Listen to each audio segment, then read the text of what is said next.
My name is Dr. Gail Gibson. I'm the interim president of Essex County College. I'm only 5 days old, 5 days. So take it easy on me, but I'm not new to the New Jersey County of Colleges. I've been the senior vice president at Essex County College for the past year and a half. This morning, it is my pleasure to introduce the second keynote speaker, and I know you've all received her bio and you've read it, but there are quite a few things that you do not know about our keynote speaker. I did some homework and I found out a little more about Dr. Schumann. While we all know that she is a respected educator, author, and consultant, what's interesting to know is that she began her career in education while living in Madrid. After high school graduation, seeking more adventure, she moved to Madrid, earning a living as an au pair and by teaching English at a local language center. She later returned to the U.S. and continued her education. She states that her experience in Spain was the start of her real education. Her time spent in Spain, as well as future world travels, have fueled her passion for education and helped to shape her teaching career in the TESOL field.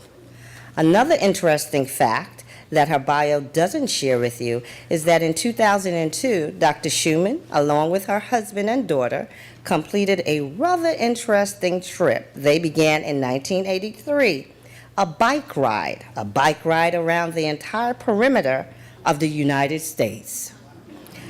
That's what I said, wow. I'm sure that's a great story on its own. Dr. Schumann is a top-notch educator, author, consultant, and presenter.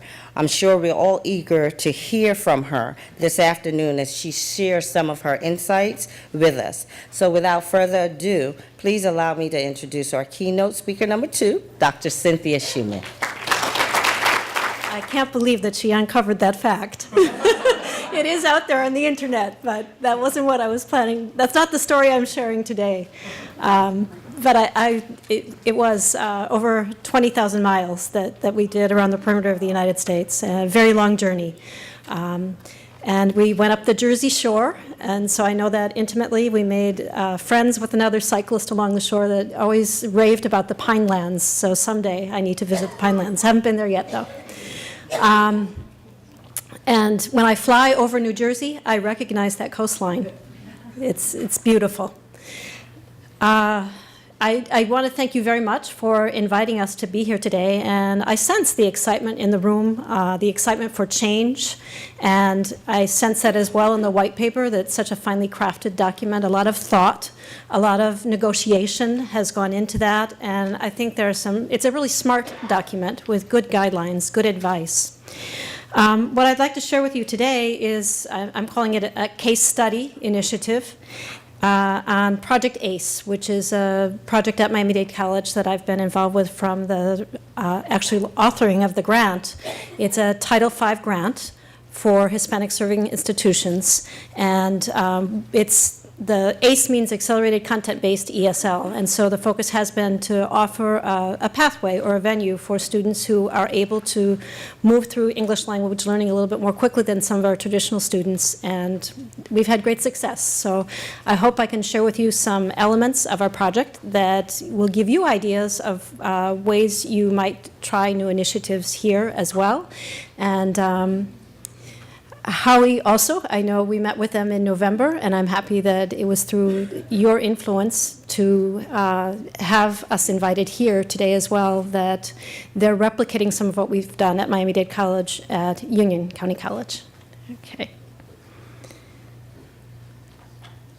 Okay, so in your handout also you have a summary of the presentation. I'm not going to read this, but basically it's the points that I'm going to cover. We're an accelerated program, and the topics today I'll talk about our 2-level structure of this particular program, the rationale for fast-track content-based and corpus-informed curriculum as an option, and the program development process from background research to implementation and key findings and applications that might be relevant to you. And before I move forward, can I just get a hand view? How many of you are familiar with the terms corpus-informed instruction? Okay. I know that in ESL, in language learning, that's a more known approach to language study, but I'm going to share a little bit about how that has also influenced our decision-making and development of our curriculum. So first, I'll talk about the program structure briefly, visit the rationale, talk about the process, and fourth, key findings, and 5 applications. This is our traditional pathway at Miami-Dade College, and it probably looks similar to some pathways. Well, I know it does, because I know you have some 6-level programs, and you have some 4-level programs. You have some programs that integrate activities in the non-credit area with the credit area. We're still working on change as well. We are part of the Bill and Melinda Gates Completion by Design movement. We call our program, we were calling it MDC Cubed because we like to be different. So the cube stood for 3 C's, which were completion, community, and I can't even remember the other C right now. And a lot of people had problems with that name. So now we're calling ourselves SAI, Student Achievement Initiative, which is easier to remember, and it's a name that's stuck. But one thing, when we started looking at SAI, and also when I developed part of the script for the grant document initially, was we stepped back and took a look at what we were doing in ESL. And traditionally, we have 6 levels, and each of those 6 levels has four courses, reading, listening, speaking, writing, and grammar, and 2 labs, writing lab and listening lab. So a student would be taking 14 credits if they were going full-time. And when I made the first outline that kind of looked like this for folks at the college, and we added up the math, we realized, well, our students are taking 84 credits of EAP.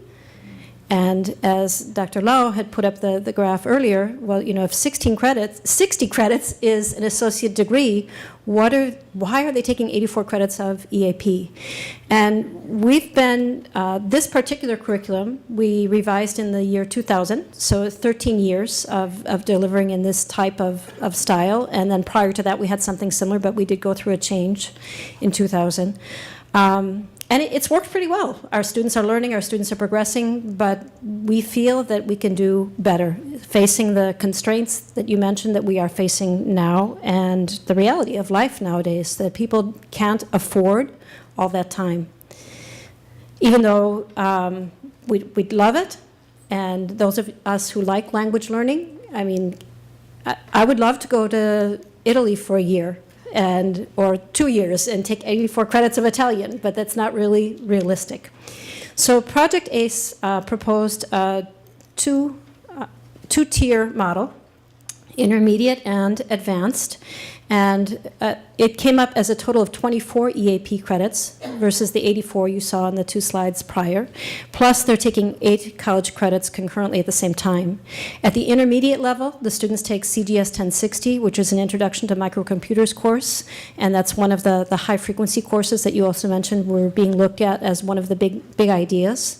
They take 3-4 reading and writing for 6 credits, and a 3-4 integrated skills, speaking, listening, and grammar, also for 6 credits.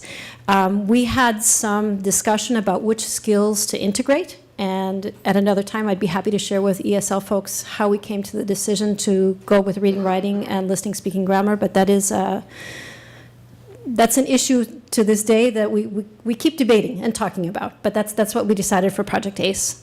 For level 6, they take CLP 1006. It's like an Introduction to Psychology course. It's called the Essential Elements of Effectiveness in Psychology. And so it's focused on positive psychology and study skills, learning skills, life skills. It looks at interpersonal, intrapersonal, and workplace skills. They also take a library science course that's only 1 credit, and it's about internet research. It's not just the general library science. And I noticed in the white paper that some of you are also offering that connection, which works really, really well for our students. And especially, I think one of the best things that comes from that our students have told us and the librarians have mentioned, is that the students establish a college career-long relationship with a librarian. They know where the library is, they know who to ask, they're not afraid to ask for help. And then the model for 5-6 is the same as the model for 3-4 in terms of the integration of the skills. So that's the structure.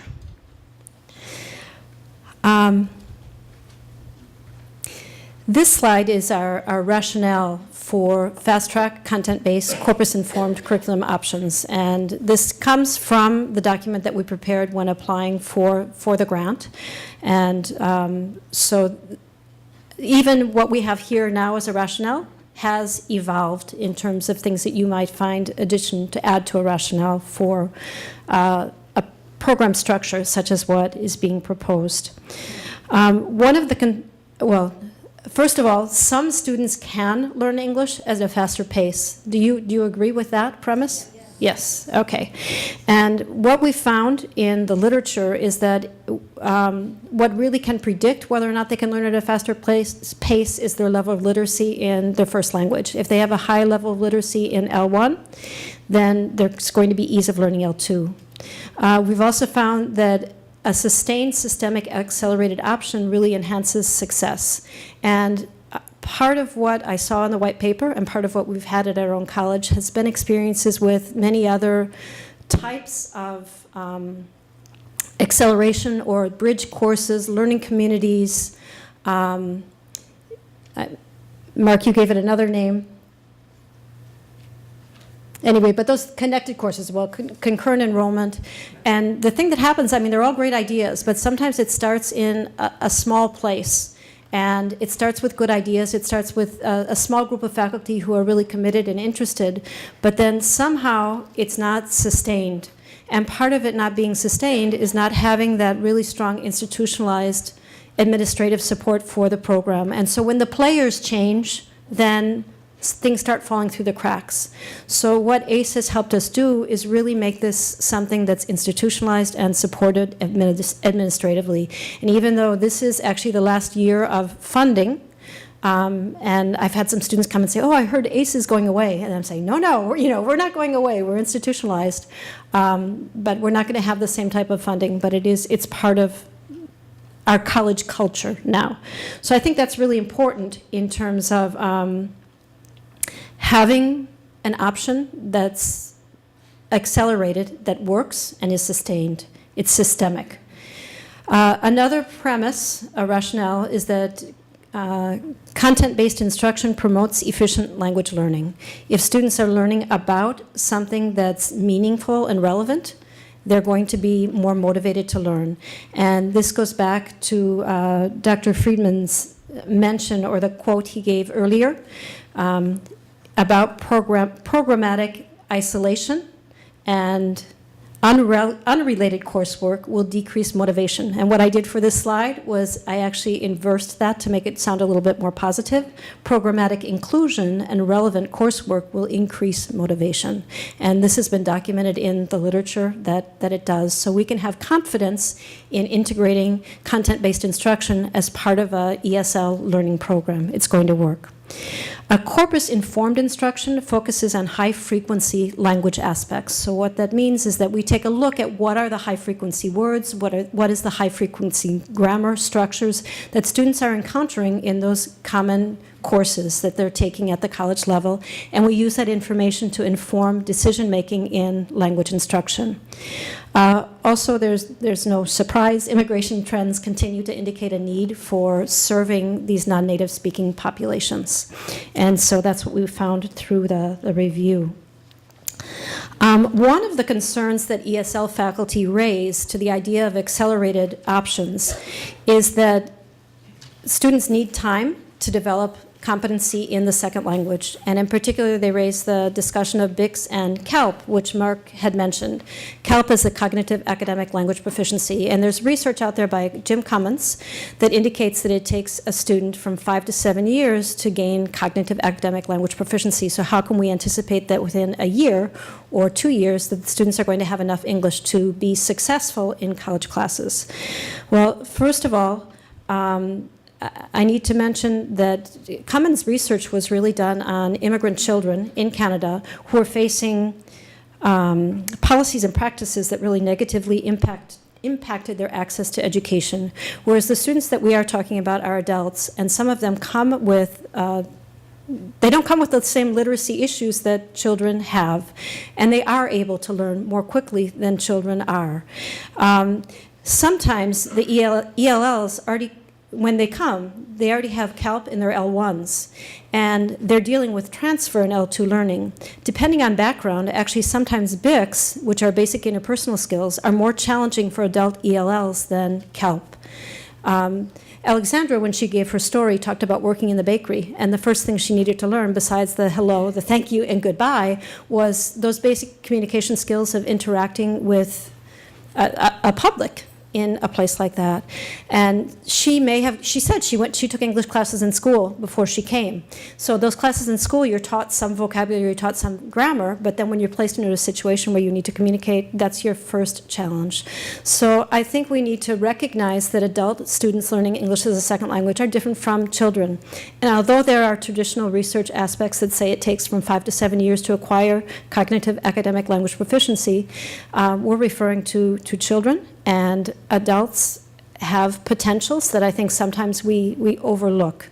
And we need to, I think we can challenge them more, and ACE will show ways that this has worked. Okay.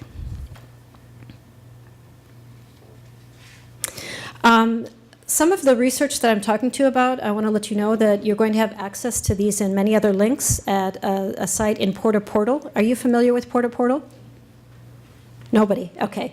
And it doesn't mean porta potty, because if you go on their site, in their FAQs, they're going to say, why did you name it portaportal? And they say to make people laugh. But portaportal is a site where you can access, it's like a bookmark. But if you just go to portaportal and you type in my name for guest access, Schumann, it's going to take you here. And right now, this is still under development because I'm transferring some files over. When I met with Howie in Union County College, I gave them access to a site called EAP, which is the same thing. You can go into EAP, but a lot of the documents there are Miami-Dade specific, and some of them you can't get access to. So what I'm trying to do is move everything over into this particular site, and what you see here are things that I've used.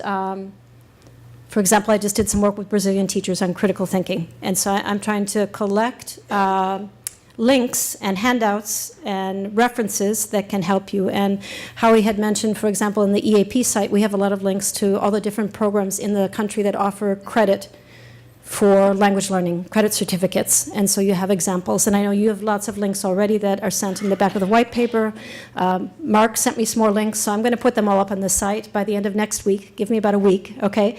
And then you can simply go to www.portaportal.com and log in as a guest, and it will take you to good information, including the West Ed document, which was sent to you as a pre-reading activity. And one of the important things that came out of West Ed answers the question of how long does it take for ESL students to be ready for college classes?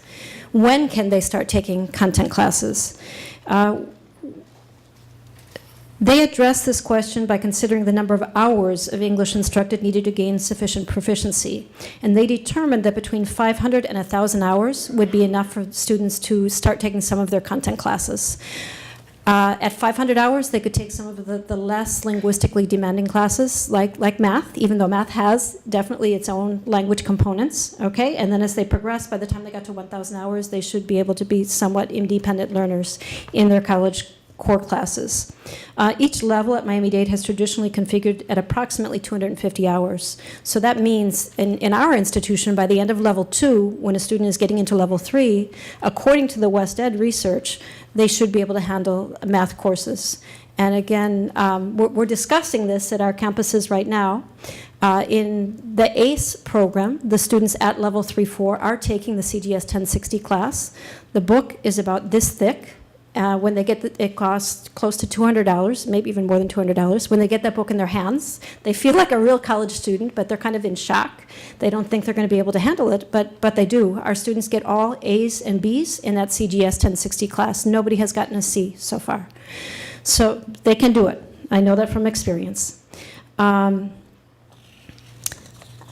But there's lots of discussion, about when students can start taking these content classes. In addition, at portaportal, there's a link to a Canadian study that asked the same question. How long does it take adult learners to gain proficiencies sufficient for being competitive in college classes?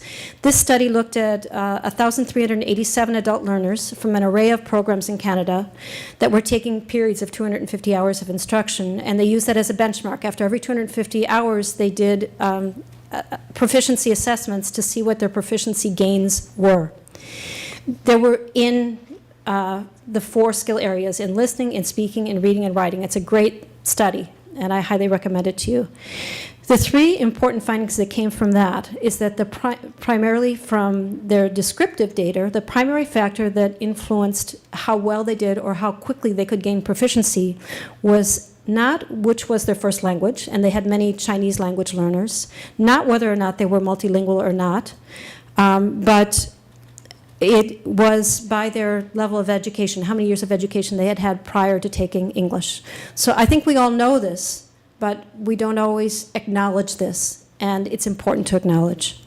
Also, the second finding was that the rate of gain varies by proficiency level. Lower levels show much faster gains than higher levels, and again, I think this is something we know. If you teach level 1, you feel, wow, at the end of level 1, they've changed so much in that one level. And that rates vary with the 4 skills, and depending on the people. One additional observation that they made was that many participants in the Canadian study noted that classroom learning was only part of the picture. They were convinced that from benchmarks 5 to 8 in the Canadian system, which is intermediate to advanced, programs that dovetailed with employment situations was a means of accelerating meaningful language development. So at the intermediate and advanced level, if you dovetail what you're doing in the language learning classes with something that is meaningful and relevant to the student's academic career or professional career, they're going to be able to learn the English more quickly. Okay, so who are we in ACE? This is the first cohort from fall of 2009. To date, we've had 610 students from fall of 2009 through spring 2010. Our project ACE completion rate is 98.33%. Wow. But remember, this is not everybody in the ESL program. But students who start in ACE are motivated, they make it, and they continue. We have a retention rate after ACE going into the college of 61%, because some students continue for an AAA, some students were only there to learn English, to take board exams, some already have master's degrees in their own countries, and not everybody wanted to continue to get an AA, but 61% of the students do continue. Graduations to date, we only have 32 graduations, but then you need to think about the fact that our first cohort finished in the fall of 2009. They started their college classes in January of 2010. So for those to go from January of 2010 until now, we have 32 graduates. In terms of background, I think the backgrounds of our students are somewhat similar to you. We've got 82% that are Spanish speakers, 12% Haitian Creole and French, Haitian Creole, and 6% from other areas. And so I think we have a little bit more Hispanic than you, but I know that your Hispanic population is also very strong. 67% female, 33% male. If they were continuing, because some students came from our level 2 or went from level 4 into 5-6, they had to have a GPA of 3.5 or 4.0. So this program, part of why we have a high success rate is because this is not the complete general population. But we are trying to expand what we're doing, and a lot of what we've learned through ACE is influencing many, many of the things we do in the traditional program. 73% of the ACE students are first time in college. 8% have had some college, 1% already had an associate degree, 6% already had a bachelor's degree, 2% already had a master's or graduate degree. In the majors they're interested in are nursing, business accounting, pre-bachelor of arts, computer programming, education, engineering, physical therapy, criminal justice, and other, including pharmacy. And their future plans include wanting an associate degree, bachelor's, master's, or a board certificate.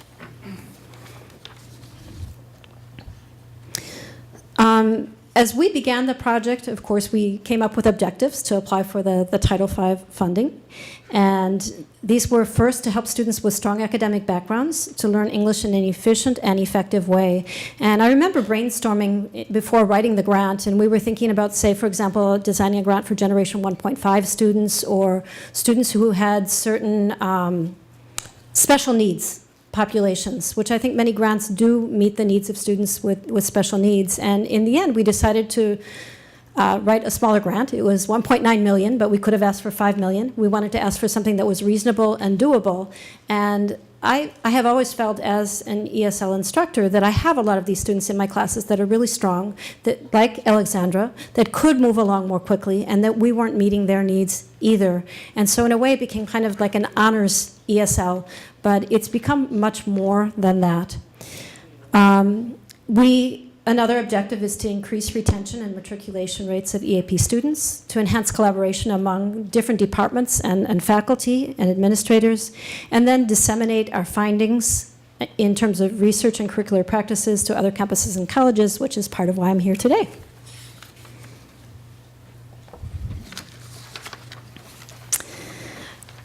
So how did we come about?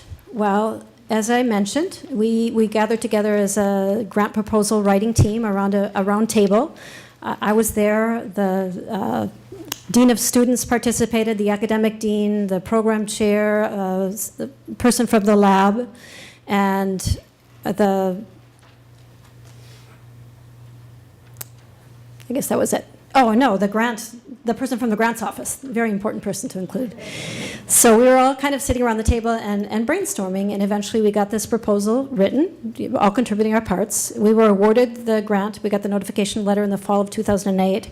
And when I look now at what we did between the fall of 2008 and the fall of 2009, I'm amazed. We did a lot, and you'll see. So we got the notice. The first thing we had to do was run around and start hiring these people that we had written in for the grant. And we hired a director. We wanted to get the director in place first. The director could participate in hiring the other staff members, and that was Michelle Thomas. And then after we hired her, in addition to hiring the other staff members, we started work on collecting written and spoken corpus from Miami-Dade College. That is, we looked at high-frequency classes at the college and developed our own collection of language samples from those classes, and I'll tell you more about that. Then in the summer of 2009, we conducted surveys with general education faculty about what their task expectations were for students in the community college.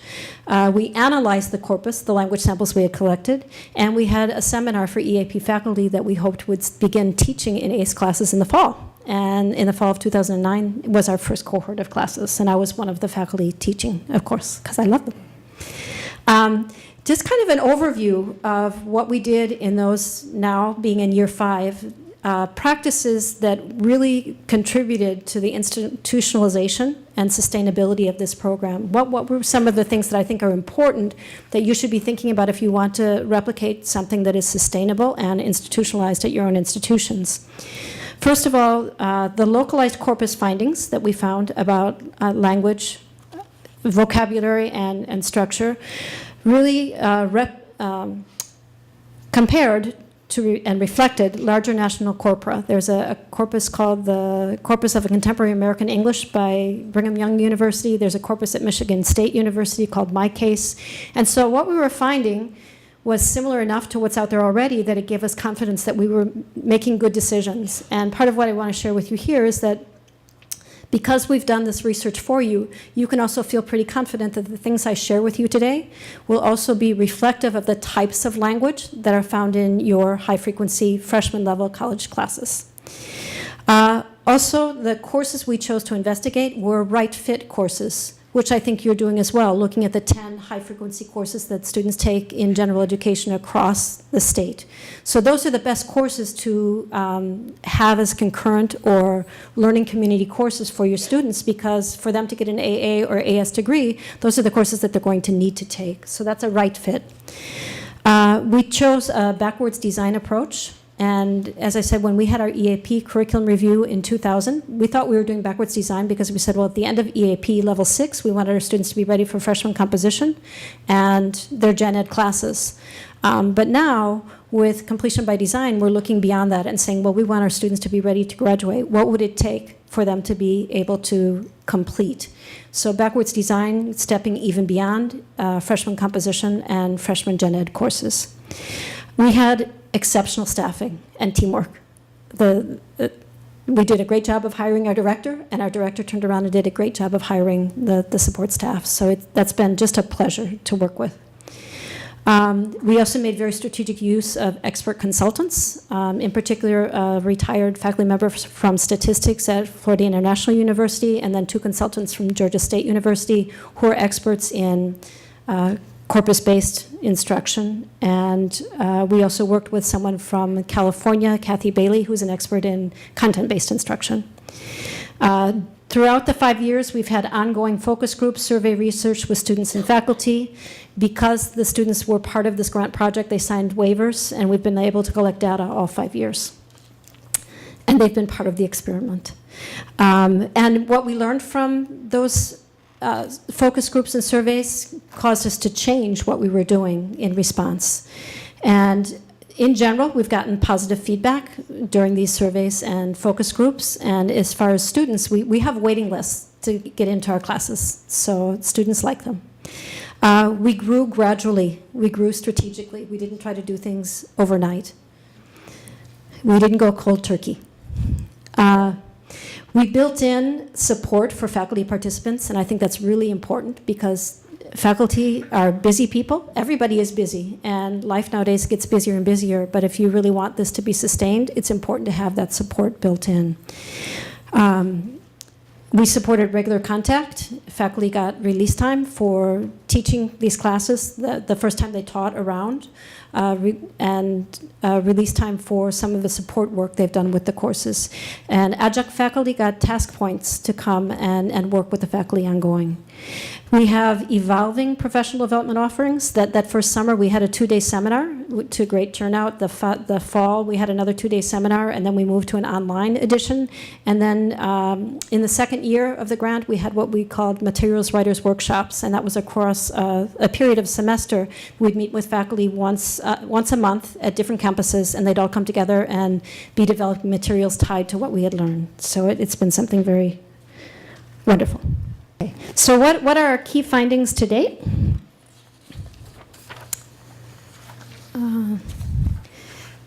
I'm going to share findings in 3 areas: content-based instruction findings, the corpus findings, the samples, and the survey findings. And the survey findings from the faculty will talk about interpretive, what faculty expect from their students in terms of reading and listening. This is general education content faculty. Presentational, what they expect from their students in terms of preparation and skills for writing and speaking, and interpersonal. So first of all, content-based instruction. You see a picture there of the computer book that my students are using this semester, the intermediate students. And what we learned about content-based instruction is that, first of all, what it means is learning about something while learning a language. So instead of just bringing in ESL textbooks, and I do have some ESL textbooks that I combine with the CGS 1060 book, the language vehicle is actually the college textbook. Learning language through sustained content helps students by naturally recycling vocabulary and ideas. So if they have this content, there are certain patterns and that they're going to see again and again. What type of language pattern would you expect to see in that computer book? What type of grammar would you find in that computer book? Passive voice, what else? Commands. A lot of talk about process. First, next, click, drag, okay? I learned about fill handles, grab the fill handle for Excel, okay? So you learned computer terminology, and there are a lot of commands. It's a lot of present tense, and it's a lot of imperative process. So Addressing that and helping students recognize that and how the book is organized helps them with their reading and learning. Language learning has no natural content. Thus, CBI and EAP are natural partners. We can choose any content to deliver language learning. So why not choose content that is meaningful and relevant for students, really meaningful and relevant for students? Teachers do not need to search for authentic examples of language in use. The textbooks, lectures, and assignments from actual college classes are really rich language resources. But it's hard work. Okay, so what is corpus-informed instruction? Corpus-informed means making teaching decisions informed by authentic language sample collections. A corpus is a body. It's written materials, like we have both written and spoken corpora, okay? So written, for us, what we collected to make our localized corpus was textbook chapters, syllabi, handouts, tests, and recommended websites from 4 different gen ed classes. And we took all of that material and downloaded it into software. So we have a vast collection of the actual language that students encounter in these 4 classes during their freshman year. The spoken corpus materials were transcriptions of class discourse, the lectures, the questions, and discussion that actually went on in these classes. So if you're going to apply the language collection, the first thing you have to do is use computers to house the body of materials. The second step is you analyze to see what language frequency patterns are appearing. And the third is you create objectives, assessments, and lessons and materials that reflect what you've learned about the actual language students are encountering in their college classes. The ACE written and spoken collection corpus was conducted from March to June in 2009. We worked very fast. And the language samples were taken from these 4 high-demand general education classes. CLP 1006, which is the one that we combine with 56, the Psychology of Personal Effectiveness, HUM 1020, Humanities, which is also a high-frequency course, BSc 1005, Gen Ed Biology, and ENC 1101, Freshman Composition. And an example of analysis you see on the, let's see, this is your left, the word esteem. And for example, I just got a letter that said, esteemed speaker, esteemed presenter. When Pat Bird from Georgia State University was helping us analyze this data, she said, well, why is esteem such a frequent word in this collection of 4 classes? Why do you think esteem was so frequent? Self-esteem and psychology. And then do you think it's low self-esteem or high self-esteem? Low self-esteem comes up more often than high self-esteem. Okay? Even though we think high self-esteem is good, we talk about problems. Okay? And even though this is positive psychology, they talk about low self-esteem issues. So this little image is from a website called Just the Word. So when students are learning words or students want to learn collocations in my class, sometimes I go to this website or they go to this website and they see, well, what combines most frequently with the word self-esteem? And the little green bar will tell you that in this case, held in esteem came up with 60 collocations. High esteem came up with 60. Self-esteem came up with 33 in the collection of Just the Word. So that's just an example of some of the analysis that can happen. Another sample of corpus findings, I've got a question for you. And that's the psychology textbook that I have in my hand. How many words do you think are in that book? Pardon me? Who has a guess? 3 million? 200,000, you're cheating. Because you saw the slide, okay. So how many total words are used in the CLP textbook at Miami-Dade? 200,000. And when I show that to students, their mouths drop. They're in shock, 200,000. Well, if a student takes 4 classes, if they take psychology, biology, humanities, and English, their first semester into their gen ed, how many words are they encountering? 800,000. Yeah, that's a lot of words that they're being expected to read. And traditional EAP programs are not exposing them to that many words. We're not. Why do word counts and frequencies matter? Because efficient college-level readers have a vocabulary of 20,000 words. That's by research done by Paul Nation. Completing EAP students have approximately a 3,000-word vocabulary. That's a big gap. Vocabulary words have their own grammar, so it's important to think about grammar frequencies.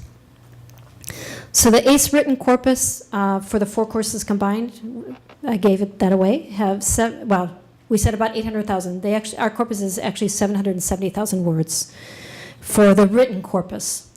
And it's created by a total of recycling 29,000 different individual words, and that's when you consider words as a part of a word family. So I'm not going to count create and creates twice, but that's counted once. So 29,000 individual words.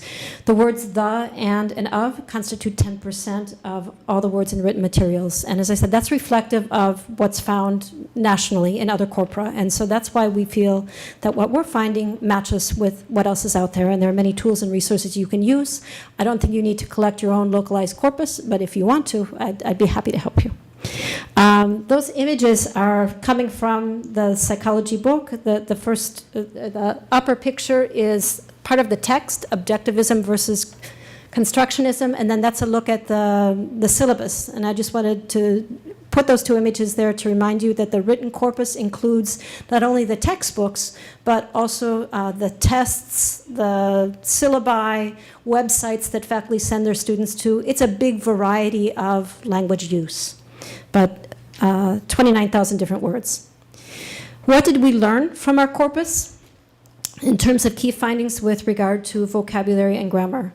Some of the 29,000 different words are very frequent. Words like time, work, people, stress, art, life, cells. But for example, the word stress has a very different meaning in the psychology class from the biology class. But those are high frequency words. And 48% of the 28,000 words are used rarely. So that's something to think about. 48%. 10,000 of those words are used just one time.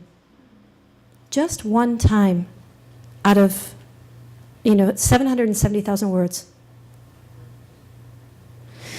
4,100 of those words were only used twice, 41%. Another thing that we learned in terms of vocabulary is that many words come in word sets or clusters, and it's important that the students learn them that way. They should be learned together. Expressions like it's important to, are more likely to. On the other hand, with low self-esteem, at the end of, at the same time. So not to just to look at those words in isolation, but teach them to the students as patterns. So what did we learn about the grammar? We learned some surprises about the grammar, but also these are reflective of what other researchers with corpora are saying, such as Doug Biber in Arizona. Lots of the words are nouns. 28% of the words were nouns, and a few of those were pronouns, but there were few pronouns, many nouns. The nouns came in long, complicated phrases with adjectives in the front and prepositional phrases after. And later I'll show you a longer example, but this is one. The idea of spontaneous generation. Okay, so it's not just the word idea, it's not just the word generation, but it's taking that as a cluster. The nouns were discipline specific. They used plural nouns in definitions. Cells are, species are. And fewer verbs. 12% of the words were verbs. And in traditional ESL teaching, we tend to be very verb-centric. We teach the verb tenses. We start with the verb to be. We revisit the verb to be again. In the next level, we have the present tense. We have the present progressive. Well, really, what the students are encountering in their reading and listening are more nouns than verbs. And there's a very high frequency of simple present, past, and more passive than in spoken. And sometimes we shy away from passive because when you come up with your word program, Word will tell you, you're using passive, you're using passive. But in academic writing, people like to use passive. In history, there's passive. In science, there's passive. In math, there is passive. But it's most often present passive and past passive. So we don't need future perfect progressive passive, okay? Even though that's in the grammar books. The other thing that we found from the corpora is that there's a lot of hedging in academic writing, using expressions like can, may, might, could, okay? And so those are the ones of the modal auxiliaries that are really important to have your students be familiar and feel secure about, not necessarily ought to or shall. Adverbs that were high frequency were usually, significantly, generally. So these help us inform decision-making in terms of developing materials and the curriculum. There were differences between the courses, and one of the most surprising differences is that ENC 1101 freshman composition is really an outlier. It's different from the other 3 courses. The psychology, humanities, and help me, psychology, humanities, biology, thank you, exhibit the language of core concepts in these disciplines. And so there are more similarities between those 3. For example, from psychology, you have a definition.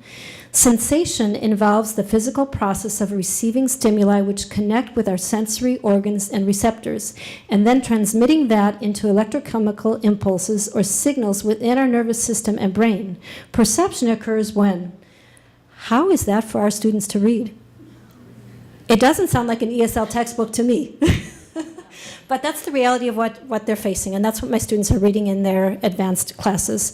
Also, just to point out what I have underlined, those are the nouns. What is in red, those are the verbs. What tense are the verbs? Simple present tense. Okay, so I told you that freshman composition was more unique. What happened in freshman composition? It more often exhibits language that is not about the discipline of freshman composition. What do you think is the language of freshman composition? Autobiography.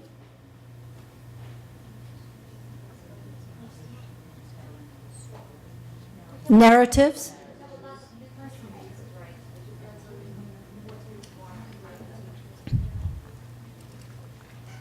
Okay, here I told you words that were common are time, work, people, stress, art, life, cells. When you see the word cells, you know what discipline that is, right? When you see the word art, you know what discipline that is. Life is, all of them, right? Which word there belongs to English? Maybe all of them. Which words belong to English? If you have 5 different English teachers in a room, which words will all of them use? Time writing, essays, narratives, description, okay? But you know what our high frequency words were in ENC 1101? The highest frequency word was little, as in Little Havana. That's where my campus is located, okay? So it was little, here, people, Miami, Havana, go, time, years, Cuba, see, came. Nothing about essays, nothing about writing. And what we realized is that those English classes, just like our ESL classes, really depend on the content that the instructor chooses to deliver the writing strategies to. And this particular instructor had done service learning and had the students go out in the community and interview residents and then write up the descriptions from their interviews. So the interviews were conducted in Little Havana. So ENC 1101 is very different from the other 2. What are the implications? Students need to have strategies for sorting out the essential from the rest because they're handling hundreds of words and phrases every semester. They have to have good strategies. They need to recognize that some words are in set phrases and certain set terms are used for basic concepts, and those are the important ones to learn. They have to have strategies to handle shifts in different language genres, that they're going to move from a case study in psychology or a past narrative about research that was done into something that might be more informal. Like our psychology books begins with an introduction to the student that says, you, hey you, okay? That it uses you to engage the student. And sometimes that informal might be good for somebody who's grown up in this country. For example, they talk about mirrors at a fair and different things that are cultural references that might be funny and entertaining for an American student, but those can be challenging for the language learners. They need to know the different names and purposes for academic tasks, like what does an instructor mean when they require a research paper? What really is that? What is a reflection paper? What's an online academic journal versus keeping a journal? The first time I asked my students, do you know what a journal is? Some of them said, well, a newspaper? a journal where you write to yourself. And then it made me realize that we don't see journals anymore because they're online. We don't have the bound journals in our hands as often anymore. The ACE spoken corpus key findings were that in those classes, the language tends to look a lot like conversation. It's highly contextual. The speakers do not use complete sentences like that long definition that you saw for sensation. They use short clauses. They use a lot of ellipses and false starts. There's a lot of and honestly, if you're working with students and they don't put in some of those ahs and ums, like I just had my students do presentations yesterday, they speak too fast. We need those expressions, and students need to work on feeling comfortable with them. They're okay too. And there's a lot of informal language in the spoken corpus. Some of the characteristic features are using, again, hedging, but most often they say may and sometime were the two most popular. Lots of definitions, but expressed more informally than what happens in the textbook. A lot of signposting. I'm going to, now I want to. That's going to frame the lesson again and again. Framing, okay, right. This particular professor, Jackie Loftus, she says right, right. She never realized how often she said right until she saw the tapes and transcripts. And those students need to know that that flags a change of topic. Another real common one is, okay, so. In the class spoken corpora, there's a lot of interactive you, both generic, personal, and hypothetical, and a lot of inclusive we. And students need to recognize that that's not okay in their own writing, that that's okay in speaking, but when they go to write academic papers, they've got to avoid that. The spoken corpus was smaller. It was 134,109 words, so about a fifth the size of the written corpus. The top 10 words, some of them were similar, okay? But you also notice that you is very popular, that, and so. And so being that signal word. The top 10 word clusters, a lot of, sounding like a lotta. You have to, you wanna, a little bit. We're gonna, you're gonna, I want to, okay? So they hear that again and again and again. The most common words. Sorry, I can't see that purple. Right, thank you, okay. And like, that we really use like a lot, and even though people think that they don't like, well, like, we really use like a lot. I've got it in the transcripts. Okay. What were some, again, key differences between courses? Humanities and biology were not highly interactive. They were much more lecture-based. Psychology was kind of in between, and English was more interactive. They had more class discussions, more group work, and more presentations. In the humanities area and biology, professors often ask questions, and then they answer them themselves. They don't have the wait time. The key content words are not frequently repeated, okay? But then as we start moving on, okay, they both use frequent use of discourse organizers to signal a change of topic or important point. And then as you get into ENC 1101, freshman composition, there's a stronger need to participate and a stronger need to be able to answer those questions. So students have to be prepared for both. Just to rescue the ENC 1101 class, in the spoken corpora, these were the top 5 content words: logic, essay, argument, debate, and point. So they did come up in speaking. I mentioned to you that we used backward design to inform our process. And backward design means first that we're asking ourselves, well, what are our desired results? And desired results come from what we learned from the corpus, that we want students to be able to handle that vocabulary, that language, okay? And also, we wanted them to be able to complete tasks that faculty wanted them to complete. So that is why we conducted the survey of general education faculty. We asked the faculty questions in 3 modes: interpretive, presentational, and interpersonal. As I mentioned before, those are associated with the different skill areas. And 22 out of 37 faculty at our campus responded. And hold on just one sec. They represented 11 subject areas: English, math, biology, psychology, speech, computer science, philosophy, physics, sociology, history, and humanities. So it was a broad-based survey. In the 3 areas, this is an example of a screen from Interpersonal Skills. Okay, it asks you to identify the interpersonal skills that students need to be able to communicate in their classes. And then we gave a list, yes or no. They expect their students to ask and respond to questions, visit the instructor during office hours, initiate finding tutoring if they need it, participate in email group discussions, use interactive technology, complete service learning projects, and conduct field studies. And so all of these are aspects of what faculty do in their gen ed classes. What do they expect from reading? That's where the most common were to read and follow the syllabus, to think critically, to read their textbooks, and to take notes. What do they expect from writing and presenting? To ask and respond to questions.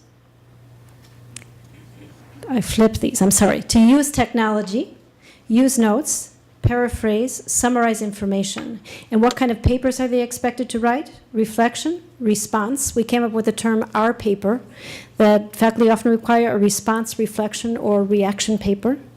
They also require research papers, argument, persuasive, comparison, contrast, expository, and process. So we had to combine these all together, the academic tasks, the language features, and our own competencies for language learning. And then we determined what would be acceptable evidence to show that our students were learning. We developed pre- and post tests, in-class assessments, and ongoing work with classes and collaboration with cohort faculty. And we came up with this idea of what I mentioned before, materials writers workshops for faculty to continue with ongoing work. Third is to plan learning experiences and instruction. And even though sometimes you want to jump in and do that right away, we feel that we've had a better product because we took this backwards design approach and looked at desired results first, then evidence, and then planning the learning. We looked through what were published materials that could match our purposes and planned and coordinated schedules and syllabi, and then created lessons, and we had to create a lot of supplements. The Materials Writers Workshop is the place where all of this bore fruit, and in particular, a lot of the supplements and lesson plans. And some of the value of doing this across time was that there was a lot of collaboration across campuses between full-time and part-time faculty. It has been sustained. These networks of faculty communities continue to work together. The textbook, we have a textbook and materials evaluation criteria that's grounded both in content-based and corpus-based instruction. We have written up a document about implications for what we are trying to do. We have an inventory of academic tasks, a scope and sequence of the task, and we also have a great big repository with hundreds of handouts, tests, PowerPoints, quizzes, etc., that other faculty can use if they're teaching in this program. Here's an example of one type of document that's in the repository. It's a paper to help students write what we, as I said, we call the R paper, a reflection, response, or reaction paper, because we found that that's the most highly frequent paper that's assigned in college classes. And again, not just at Miami-Dade College, but nationwide. And it's kind of surprising because that's not a typical paper that's taught in some of our traditional materials. Also, email is very important. And since doing this research, I've been collecting more and more funny stories from general ed faculty about, and maybe it isn't so funny, about inappropriate emails that they're getting from students, and how important, how critical it is for students to be able to write respectful and email with academic tone. So what are the applications beyond Miami-Dade? Accelerated EAP options are viable. They can work, but they need to be implemented strategically with strong administrative support and with faculty buy-in, and that takes time. For content-based instruction, you need to gather general ed information. You can do that by survey, focus group, as you have already done, identify high-frequency courses, collect syllabi, okay? What are those teachers actually having their students do, not just what do they say? What textbooks are they using? And if you don't have access to them, just go to the bookstore and take a look on the shelves, flip through. Review online course materials and sit in, observe classes. Take your students to their classes at the same time. To be more corpus informed in your decision making, utilize online resources such as COCA, which I had mentioned, Lex Tutor, and Just the Word, and I will have those links for you in portaportal.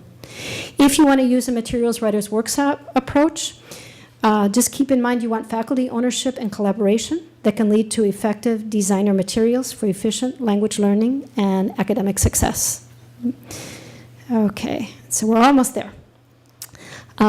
One last point, anytime change is proposed, it's difficult, it's challenging. So one way to manage change, what we've done with ACE, is start with the innovators. Not everybody came on board right away, but we had a few faculty start that first summer in the first 2 seminars, and then a few more and a few more. But you have to plan, sustain professional development, and you have to vary the type of professional development as time goes on for both faculty and staff. Use incentives. Okay, offer release time and task points. Offer convenient scheduling. Bring food. Market your program once you get your program up there and target your market. Document your successes, okay, and be open to adjustments after people give you feedback. Support transitions in increments. And now I need 3 volunteers. And Lou said he would be one of them. Who else could you recruit, Lou? Let's get 2 more volunteers. Who's willing? All right, there you go. We have 2 volunteers over there. Okay, come on down.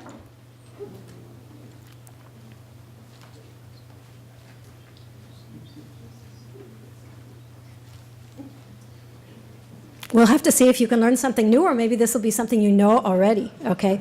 But every time you go through a change, and this is a big change that we're talking about, you should expect backsliding. So you guys have to backslide with me. That's. Let's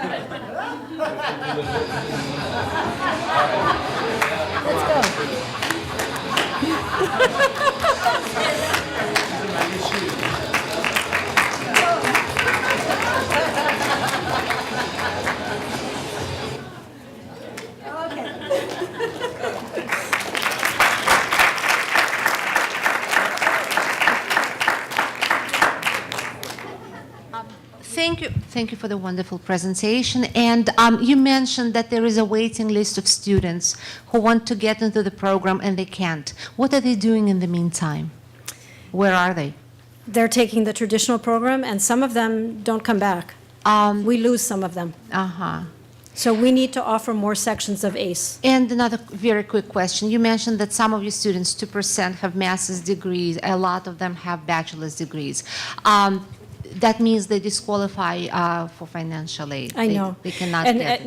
Not most of them. It was a small percent, okay?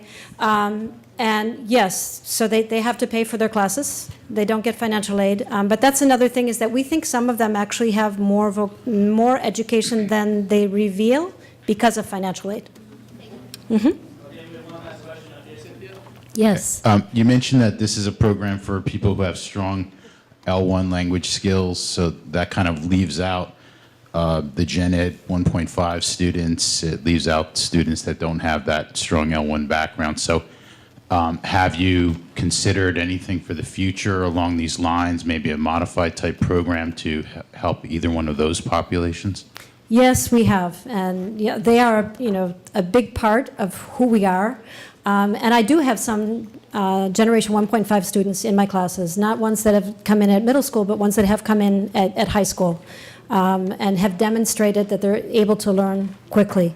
Often the Gen Ed students that come start in our intermediate levels, and sometimes they just get caught up in that cycle. So we face that same quandary. If I can have everyone join me in thanking Dr. Cynthia Schumann and Dr. Mark Algren.